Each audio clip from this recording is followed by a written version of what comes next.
Salam, əziz, dəyərli və çox hörmətli izləyicilərimiz. Hər birinizi bu gözəl gündə salamlayırıq. Dərsimizin adı Ruh və İnsan idi. Keçən dərsin xülasəsi olaraq bildirmək istəyərəm ki, biz birinci dərsimizdə insanın kim olduğunu, onun yalnız bədəndən ibarət olmadığını araşdırdıq və insanın iki tərəfi olduğunu gördük. Cismani tərəfi və ruhani, mənəvi tərəfinin olduğunu biz gördük. Və biz bundan əlavə olaraq bildirdik ki, bədən torpaqdan gələn maddi bir varlıqdır. Ruh isə ilahi mənşəli, görünməz, amma hər şeyə həyat verən bir mahiyyətdir.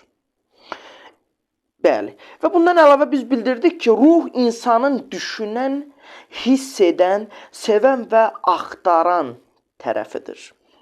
Bədən dəyişsə də ruh dəyişmir. Bu o deməkdir ki, insanın əsli onun mən dediyi dərin varlıq ruhundadır. Yəni, xülasə olaraq bildirmək istəyirəm ki, biz birinci dərsimizin tərifini qısa şəkildə verməyimiz lazım gələrsə, biz birinci dərsimizdə ruh və insanlara, insan termininə ayrı-ayrı şəkildə tərif verməyə çalışdıq. Və ümid edirəm ki, biz bir neçə nəticələr çıxartdıq və ikinci dərsimizə tam hazır şəkildə əyləşdik. Yaxşı, deməli, İkinci dərsimizin mövzusu özümüzü necə tanıyaq, özünü dərk haqqında olacaqdır, dəyərli insanlar. Olduqca lazımi bir mövzudur. Çünki insanın həyatdakı missiyasını əldə etmək üçün o kamillik dərəcəsinə gələ bilmək üçün bu yol ilk öncə özünü tanımadan keçir. Və siz də özünüz bilə bilərsiniz ki, Qəzalinin belə bir sözü də var ki, özünü tanıyan Rəbbini tanıyar. Başa düşürsünüzmü? Bunlar çox mühümdür, bunları biz dərk etməliyik. Və özünü tanımanın 3 əsas faydası mövcuddur. Bugünkü dərsimizin girişində mən bu 3 fayda haqqında sizlərə danışmaq istəyirəm, dəyərli izləyicilər. Və hətta bunu da demək istəyirəm ki, o hər şeydə o pərdə arxasını da biz görməliyik. Yəni, necə ki, ruh və insana biz ayrı-ayrı tərif verdik, əslində pərdə arxasında bizi idarə eləyən də ruhdur. Misal üçün, məsələn, bir fəlsəfədə belə bir anlayış var. Məsəl üçün, bu qələmi mən fırladıram. Hansı ilk öncə fırlandı? Üçü də eylə də fırlandı da. Amma bu qələmi də fırlayan, baxın, arxa planda bu əl oldu. Görürsünüz? Bu qələmi də fırlayan bu əl oldu. Baxın, bu arxa planı görməyi bacarmalıyıq. Deməli, biz qeyd etdik ki, özünü tanımanın 3 faydası mövcuddur. Bunlardan birincisi, özünü tanıyan şəxs öz islahatı və kamalı üçün çalışır. Özünü tanıyan şəxs artıq özünü dərk etdikdən sonra həyatda bir missiyası olduğunu və necə üstün bir mövcudat, yaradılmışlar içərisində necə üstün bir varlıq olduğunu anlayıb öz islahatı və kamalı üçün çalışır. Bu birinci fayda. İkinci fayda isə özünü tanısa əgər insan, özünü tanıyan insan özünə qarşı diqqətli olar, həssas olar, öz şəxsiyyətini uca tutar və günah etməz. Bu da ikinci əsas faydamız. Yəni, özünü tanıyan şəxs öz şəxsiyyətini uca tutar. Öz dəyərincə, öz qədərincə özünə dəyər verər və üstün bir şəxsiyyət olduğunu bilərək həyatını mənalı şəkildə yaşayar. Boş ömür sürməz. Başa düşdünüzmü? Bu da ikinci məsələ. Üçüncü və son məsələmiz özümü özünü tanıyan insan öz həddini bilər. Başa düşürsünüz? Özünü tanıyan öz həddini bilər. Yəni Həzrət Mövlananın da belə bir sözü var. Ona sual veriblər ki, nə bilirsən? Mövlana da deyib ki, həddimi bilirəm. İnsanın öz həddini bilməsi insanın acizliyini də göstərir. İnsanı egodan da, təkəbbürlükdən də uzaq salır insanı. Çünki Allah bizə hədlər qoyub. Yəni biz bu hədlər çərçivəsində inkişaf edirik. Başa düşürsünüzmü? Yəni ümumiyyətcə özümüzü tanımaq üçün bu üç sual ətrafında düşünməliyik, dəyərli insanlar. 1. Mən kiməm? 2. Nə üçün yaşamalıyam? Məqsədimiz və hədəfimiz. 3. Nə üçün yaşamalıyam? Görürsünüz, mən kiməm? Nə üçün yaşamalıyam və necə yaşamalıyam? Bu suallar ətrafında biz ümumi şəkildə çox təfəkkür etməliyik, çox düşünməliyik. Ümid edirəm, bura kimi hər şey başa düşüldüsə, girişi belə vermək istəyirəm. Mən kiməm? Baxın, girişi belə verirəm. Mən kiməm? Bu sual həm mənə aiddir, həm dostlarıma aiddir, mənlə bərabər olan, əziyyətimi çəkən dostlarıma aiddir. Həm də siz hal-hazırda bizi izləyən dəyərli izləyicilərimizə aiddir. Mən kiməm? İnsan kainatda yeganə varlıqdır ki, özünü sual edir. Dağlar ucalır, dənizlər axır, heyvanlar yaşayır, amma heç biri mən kiməm demir. Hansı heyvanı görürsünüz, düşüb ortalığa deyə mən kiməm? Heç, yox, elə bir şey yoxdur. Hansı dağı görürsünüz, dilə gələ deyər ki, mən kiməm? Mümkün deyil. Hansı dəniz aşanda sellər, sular deyər ki, mən kiməm, niyə axıram? Xeyr. Çünki onların bir missiyası var. Baxın, insanı insan edən də odur ki, çox sual verirlər bu haqda ki, məsəl üçün, heyvan yarandığı andan etibarən öz missiyasını bilir, nə edəcəyini bilir, hər şey. Amma insan tamamilə, necə deyim, yəni bunu bilisiz şəkildə də olur. Yəni, əziyyət çəkə-çəkə öyrənir. Bu da nə deməkdir? İnsanı üstün eləyən də budur, kamal dərəcəsinə çatmaq üçün. Baxın, insanın fərqi elə buradadır. O öz varlığını dərk etmək istəyir. Bütün elmlərin, dinlərin, fəlsəfələrin kökündə bu bir sual dayanır. Mən kiməm və niyə varam? Heç bir heyvan, dağ, daş, çiçək, böcək, heç bir bunu demir. Mən kiməm və niyə varam? Bunu sadəcə yeganə varlıq insan deyir. Bu sualı düşünmək, insanın iç aləminə enməsi, öz varlığının dərin qatlarını araşdırması deməkdir. Öz daxili aləminə bir yolculuq, bir dərin qatlara enmək. Amma baxın, bu yol təkcə ağlın yolu deyil, həm də ruhun da yoludur. Bax, ruh ön plandadır. Bu ruhun da bir yoludur. Başa düşürsünüzmü? Və bundan əlavə, mən bunu da qeyd eləmək istəyirəm ki, görmək və anlamaq arasında çox fərqlər var. O necə ki, Həzrət Əlinin də bir sözü var, deyir ki, haqq ilə batil arasında, səhv etmirəmsə, 4 barmaq qədərincədir, yəni. Gördüyüm haqdır, eşitdiyim batildir. Bunun kimi görmək və anlamaq arasında da fərq var. İndi biraz ola bilsin bu dediyim mövzudan kənar oldu, amma içimdən gəldi, dedim. Baxın, dəyərli izləyicilər. Dəyərli mənim kimi hal-hazırda tələbə yoldaşlarım var, əziz bizim dostlarımız var. Onlar da izləyir. Mən minnətdarım. Çox gözəl mesajlar gəldi, zənglər gəldi. İlk öncə bunu da qeyd eləmək istəyirəm. Deməli, dedik ki, biz beyin bir orqandır. Başa düşün, beyin bir orqandır. Amma şuur bir sirdir. Bir sirdir. Elm beyindəki neyronları, elektrik siqnallarını, sinaps əlaqələri izah edir. Amma hələ də bu sualın cavabı yoxdur. Bu maddi proseslərin içində mən necə yaranır? Bu sual necə yaranır? Məsəl üçün, sən bir çiçək görürsən, gözdə bu sadəcə işıq dalğalarının beyinə yansıması, beyinə düşməsi nəticəsində baş verir. Əks təsiri əks edir və sən o çiçəyi görürsən və səndə xoş əhval, ruhiyyə, xoş hisslər yaranır. İnşallah bizim ikinci bölməmizdə hisslərə həsr olunacaq. Ümumi bu ruh və insan dərslərimiz dəyərli insanlar, gözəl insanlar. 29 çıxış olacaq. Mən təxminən bunu 4 bölməyə ayırmışam. Ruh və insan dərslərini.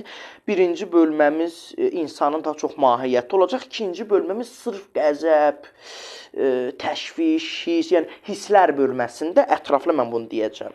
Xoş təəssürat yaranır. Amma necə dedim ki, bir işıq görürük və bizdə xoş əhval, ruhiyyə hissi yaranır. Baxın, bu hiss fərqinə varmaq şuurun işidir bu. Başa düşürsünüzmü? Sən bir çiçəyi görürsən, gözdə bu sadəcə və sadəcə olaraq dalğaların beyninə düşməsi nəticəsində yaranır. Amma içində o bir hiss yaranır ki, o gözəllik hissi. Bax, bu hiss fərqinə varmaq şuurun işi olur artıq. Bu beyni yox. Beyin sadəcə şəkli qoydu. Onu anlamaq artıq şuurun işidir. Dərk etmək şuurun işidir. Başa düşürsünüz? İslam düşüncəsində buna ruhdan gələn nur deyilir. Yəni, şuur sadəcə düşünmək deyil, düşündüyünü də dərk etməkdir. İçindəki müşahidəçi sanki səni izləyir. Bir sən düşünürsən, bir sən isə onu izləyir. Baxın. Bu insanın içindəki daxili şahid, yəni ruhudur. Ruhdur insanın. Doğru yolu göstərən, məni. Aha, indi isə belə bir sual yaranır. Mənlik nədir? Sual yarana bilər də, mənlik nə olan şeydir? Mən dediyimiz kimdir və nədir? Biz ümumiyyətlə mən deyəndə adımızı, bədənimizi, düşüncələrimizi, xatirələrimizi nəzərdə tuturuq. Amma bu şeylər dəyişir. Uşaqkən başqa idik, indi başqa. Fikirlərimiz, zövqlərimiz, bədənimiz hamısı dəyişib, bəs dəyişməyən mən kimdir? Belə bir sual da yaranır. Yəni, bilirsiniz də, uşaq dövründən böyüklük dövrünə keçid vaxtında artıq insanın hər şeyi dəyişir. Yəni, insanın xasiyyəti də dəyişir, insanın fikri də dəyişir, insanın zövqü də dəyişir, insanın bədəni də dəyişir, xarici görünür ki, hansı, məsəl üçün, indi əqil sağlığı yerində olan hansı bir adam görübsünüz ki, 25 yaşında oturub kukla ilə oynayır, sözünə mahnı çalır, oturub, belə ki, elə oynayır. Heç müşahidə edibsiniz belə ki, yox, yəni əqil, elə adamlar var, əqildən problemli, onlar istisna edirik. Yəni, normal, sağlam bir insan biz nəzərdə tuturuq. Qəzalinin, mən başda da dedim ki, belə bir söz var, özünü tanıyar, Rəbbini tanıyar. Çünki o dəyişməyən mən, cismin yox, ruhun dərinliyindəki mənlikdir. O, Allahın nəfəs adlandırdığı bir mənəvi nədir? Mənəvi enerjidir. Biz onu unutduqda mən kiməm sualı yaranır, onu xatırladıqda isə sükut və hüzur yaranır. Başa düşürsünüzmü? Yəni, məni tanımaq, Allahı tanımaq deməkdir. Başa düşürsünüz? İnsan özünü də, yəni insan öz daxili aləmini müşahidə edə insan özünü tanımaq. O deyirlər, bizim bir müəllimimizin sözü də var, gözünün içinə baxıb gerçəkləri deyə bilirsənsə, gözünün içinə baxaraq deməli sən doğruları deyirsən. Hədəf çərçivəsində yaşamaq lazımdır. Allahdan bunu istəyərək yaşamaq lazımdır və bunun da fərqinə varmaq lazımdır ki, Qəzalinin də dediyi kimi özünü tanıyar, Rəbbini tanıyar. Yəni özünü tanımaq həqiqətən çox böyük bir şeydir. Başa düşürsünüz? Bir digər belə bir sual qoymuşam mən bura. Özünü tanımaq, bilikdən dərkə keçid. Bilikdən dərk şöbəsinə keçid edirik. Müasir insan çox bilir, amma az anlayır. Bilirsiniz də, indiki sosial şəbəkə dönəmində artıq məlumat patlaması baş verib. Artıq yəni bir məlumatı anlamaq üçün yəni bir saniyənin içində hər şeyi görə bilirsən, hər şeyi anlaya bilirsən. Yəni mənim demək istədiyim budur.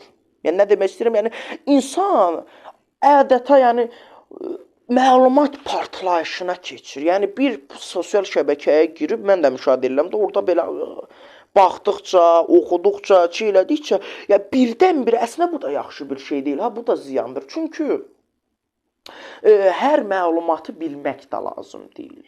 Həzrət Əlinin də bir söz var, deyir ki, hər məlumatı anlamağa ömrün çatmaz, amma faydalı məlumatları, yəni sənə lazım olanı anlamağa ömrün çatar. Yəni sən hər məlumatsız, hər belə necə deyək, lazımsız informasiyalarla beynini doldursan, bu sənin xeyrinə deyil, ziyanına olacaq. Bu deməkdir, yəni. Və burada da oxunmamış qeyd eləmişəm. Telefonunda minlərlə məlumat var, amma qəlbində sükut yoxdur. Çünki özünü tanımadan dünyayı bilmək yalnız səthi bilməkdir. Özünü tanımaq sadəcə kim olduğunu bilmək deyil, kim olmadığını da anlamaqdır. Sakitlikdə, dua və təfəkkürdə insan bir anlıq özünü görür. Sanki bədən yox olur, zaman dayanır, bir varlıq hissi qalır. Bu an mənlik öz mərkəzinə qayıdır, dəyərli insanlar. Və özünü tanımaq sadəcə kim olduğunu bilmək deyil, kim olmadığını da anlamaqdır bir yerdə. Yəni sanki bədən yox olur, zaman dayanır, yəni bir varlıq hissi yaranır. Bu an mənlik öz mərkəzinə qayıtmağa başlayır. Dəyərli insanlar. Hətta Quran-ı Kərimdə belə Quran-ı Kərimdə də buyurulur ki, biz insana şah damarından da yaxınıq. Yəni bu yaxınlıq əslində məkanla deyil, şuurun dərinliyinə də ölçülür. Yəni mənim bugünkü bu dərsimdə demək istədiyim xülasə olaraq, gələn dərsində xülasəsini danışacağam burası heç. Həyatdakı ən lazımlı, hətta deyərim ilk üçlüyün içində özünü tanımaqda, hətta ilk bəlkə də birinci ola bilər. İnsanşünaslıq mövzusunda da var bu. İnsan özünü dərk etməlidir, insan özünü anlamalıdır. Başa düşürsünüzmü? Və bir digər başlığımız sona yaxınlaşırım. Ruh və şuur arasında körpü. Baxın, ruh ilahi mənbədən gələn saf bir işıqdır. Şuur onun bu dünyadakı əksidir. Ruh hiss edir, şuur anlayır. Ruh sevgi və ilham verir, şuur onu dərk edib formaya salır. Bunlar ayrı-ayrı düşəndə insan ya çox mexaniki olur, ya da çox hissə qapılır. Biri balansdan çıxarsa, digəri də işləmir. Başa düşürsünüz? Yəni, ruh və şuurun vəhdəti insana daxili bütövlük gətirir. Yəni, ruh və şuuru paralel şəkildə istifadə etməyi bacarmalıyıq da, yararlanmağı bacarmalıyıq və son olaraq da özünü tapmağın yollarını da deyim, qutarım. Çünki bu qədər sualdan sonra 100% bunu deməsəm, hamı bu sualı verəcəkdir ki, qardaş, bura kimi danışdın da, mən nətər tapaq özünüzü? Bunun yolları yoxdur, danışaq. Özünü tapmaq əslində uzun bir yol kimi görünür, amma əslində sənin içindəki sükutun kəşfidir bu. Mən sizə bugün bu haqda 4 dənə yol deyəcəm, qısa-qısa deyəcəm. 1. Özünü tapmağın yolları. Təfəkkür, dərin düşünmə, yaradıcı düşünmə. Hər gün bir neçə dəqiqə sakit oturaq, nəfəsimizi dinləyək, düşüncələrimizi müşahidə edib, onlara müdaxilə etmədən baxaq ki, görək mənim düşüncəm nə? Məsələn, məndə belə bir düşüncə var, səhvdir. Deməli, məndə belə bir xüsusiyyət var. Cız çəkib bunu düzəltməyə çalışmalıyam. Məsələn, bu mənə də ehtiramımıza. Yəni, bildikdə özünü tanımaq. Bu, 1. Təfəkkür. 2. Dua və zikir. Dua ruhun ilahi mərkəzlə əlaqəsini bərpa edir. Zikir, beynin sükutuna, ruhun işıqlanmasına səbəb olur. Duayı, zikri unutmayaq, daim edək. Allahdan hər zaman bizə bir yol göstəriləcək. 3. Səssizlik və tənhalıq. Bəzən özümüzlə baş-başa qalmalıyıq. Bəzən səsdən uzaqlaşmadan insan özünü eşidə bilmir. Öz daxili aləminin harayını eşidə bilmir. Tənhalıq qaçış deyil, özünə dönüş fürsətidir insan üçün. Başa düşürsünüzmü? Sonuncu isə xidmət və mərhəmətdir. Biz də acizanə etməyə çalışdığımız, yəni özünü tapmağın bir yolu da başqalarına fayda verməkdir. Mən bunu demək olar ki, hər verilişlər dərsdə deyəsən deyirəm. Başqalarına fayda verməkdir. Müasir dönəmdə aktual olan mövzular ətrafında danışmaqdır. Başa düşürsünüzmü? Çünki insan başqasına işıq saçdıqca öz içindəki nuru da tapır. Bəli, yekun düşüncəmiz isə insan kainatın ən dərin sirrini axtarır. O sir ulduzlarda deyil, insanın öz içində gizlidir. Sən bu sirri tapanda artıq suallar yox olur. Çünki o an mən kiməm sualının cavabı səssizcə ürəyimdə pıçıldanır. Yəni mən yaradanın nəfəsiyəm. Özümüzü tapmaq üçün çalışmalıyıq, dəyərli insanlar. Özümüzü tapmaq üçün çalışmalıyıq və bu yolda əmin addımlarla ilərləməliyik. Ümid edirəm sizlərə qaranlıq qalmayan bir yer olmadı. Əlimdən gələn qədər sizlərə bu dərs haqqında danışmaq istədim. Biraz da vaxt azdır, ətraflı, çox 1 saatda, 2 saatda danışmaq olar misallarla. For example, ingiliscə, yəni bir çox misallarla da biz deyə bilərik. Amma ki, bugünlük dərsimiz bu qədər. Gələcək dərsimizdə görüşənə qədər sağ olun, var olun, özünüzə yaxşı baxın. Təşəkkürlər.